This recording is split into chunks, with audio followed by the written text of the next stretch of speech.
Hi, I'm Sophie and welcome to episode 44 of the Link Building Show. Today I'm here with Maddie and we're going to be talking about a guide to ideation.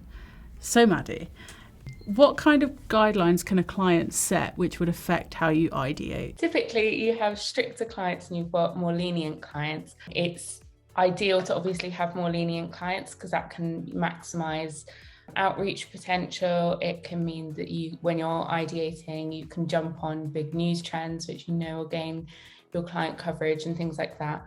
But if you've got stricter guidelines, that also does help. There are benefits from that. You don't feel like you're wasting your time as much. If the client does want to vet any ideas or anything like that, then you've kind of got a stricter or more focused area of ideation, which can actually be really useful. It can give you more of like a path, set you on the right path for your ideas. And do you need to know everything about a client before you can start ideating for them and become a real expert in what they do? I would say the more the better. The more you know, the better. The more familiar you are with the brand, you know what works, what doesn't, what kind of area they want to be focused in, where they want their outreach and coverage. But also doing it by trial and error. If your client wants to have a more laid back approach, then it's your job to be able to get coverage without any involvement from the client. So you don't always need, like if a client wants to be more laid back, you don't always need to know everything about them. You can just sort of like use their website or whichever page they want you to link to as sort of like a kind of guideline or a framework of what they like, the kind of tone of their brand, what kind of niches they're involved with and things like that. So you don't need to, but the more the better, I think.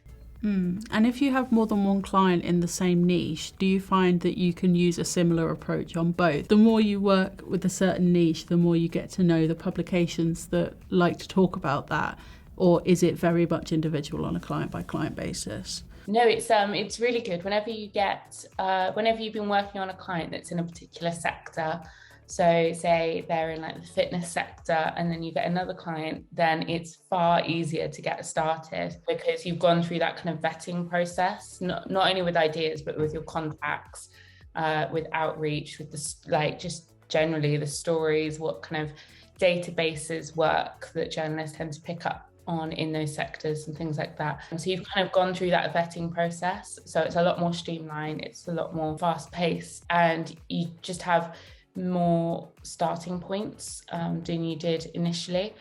So it's always a benefit. Like I don't think it's ever not been, unless it's a sector that you don't particularly like, and then you're like, oh, got to do it all over again. But that rarely happens. Yeah.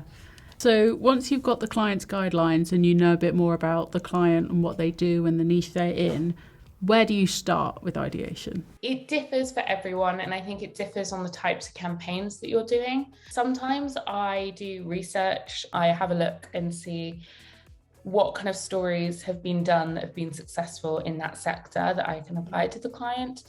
So typically I'll do that by typing in like revealed in quotation marks in the Google search bar, along with the kind of area like of outreach, so if that's like UK or America, and then just like a keyword that relates to the brand. So if it was fitness, it would be like revealed gym UK, and then you can kind of see what stories about the UK focusing on gyms have been successful. Other times I sort of just let it, I think the more you do it, the easier it becomes. So quite often, if I'm struggling with something, I sort of just let it come to me. I recently had a campaign and I was really struggling with it because I'm not very good at gaming. I'm not in the gaming world or anything like that. My gaming extends to Wii Sports, not even Wii Sports, that's a lie. Mario Kart on the Wii. I had to do a gaming one and it just wasn't coming to me. And it's hard if you don't understand the sector, because then when you're researching it, you don't know the context of loads of things. But it luckily, in the time frame that I was doing the campaign, it landed on the Queen's Jubilee. So I decided, like, I know that Royals work. I've tried and tested that before. So I decided to do the Royals' favourite games to play, and that worked really well. And that just sort of came to me. So I think not stressing as well, because once you get into kind of like a rabbit hole, it's quite hard to come out of that. And then you kind of end up, I think, overthinking a lot of the ideas. I think you know straight away if something's interesting or not. If you can pitch it to somebody else and they go, oh, that's quite cool, then you know that someone else, a journalist, will find it cool as well. So not overthinking it and letting it come to you is like, it's easier said than done, but Sure. it's a really good way as well. So once you have a few ideas together for the client, is there any further research needed before you start collecting the data, or can you just leap right in? Yeah, so you need to always validate your idea. So what we mean by that at Search Intelligence is making sure that we've got databases and resources to actually make the idea go from an idea to an actual campaign. So usually we prefer to use databases that are really reliable, such as government databases and sources, or search engine databases. So it's a case of, once you've got the idea, making sure that you can actually do the campaign. Otherwise, you've done all of that research for nothing. Well, not nothing, but you've got, then you need to develop it more. But one way that we do encourage ideation is to actually go to those databases first, type in keywords that also relate to your client, whether that be like cars, nutrition, gaming, and something like that, and seeing what material is out there and seeing what stories you can pull from that way. That sounds like a really good way to make sure you're doing something that maybe no one else has done before as well. Yeah, for sure, because I think usually with those kind of data sets, especially government ones, and they're not small, they're massive and they're really hard to navigate. But because of that gives you kind of endless stories. So even if someone has used the database before for a story, the chances that it will be kind of the exact same story are very slim, and you can always find loads of different angles. Usually with government data sets, it's broken down by loads of different demographics. So you can use that as a different angle each time. For a new campaign each time. So you've got one data set, but multiple campaigns and multiple ideas. It's really cool.